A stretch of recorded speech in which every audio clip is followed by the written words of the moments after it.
Although maganda rin naman yung ano nila sa abroad kasi, nakita naman natin yung pagdating sa family sa iba't ibang bansa nakita rin naman natin and dito, um, maganda rin naman yung, upbringing talaga nila as in. Eh, sa atin lang kasi yung more on ano, more on parang yung emotion natin, yung love Hmm, sa family, andun, hindi siya dito kasi pagdating mo ng 18 years old, automatic you have to separate from your parents. So, dependent. hindi mo na mananamnam yung alam mo yun, sa atin kasi kahit 20 ka na, 30 ka na, you Mm. are allowed.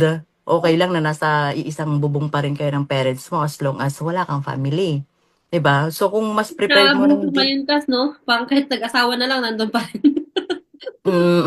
Sige Dito lang, kasi hindi, hmm, iba.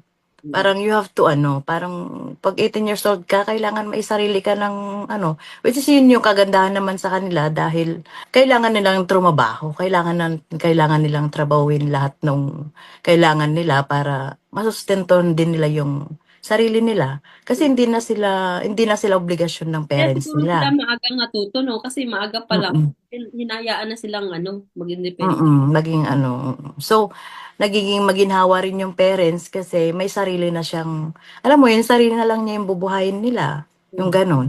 So, kayo mga anak ko, bahala na kayo.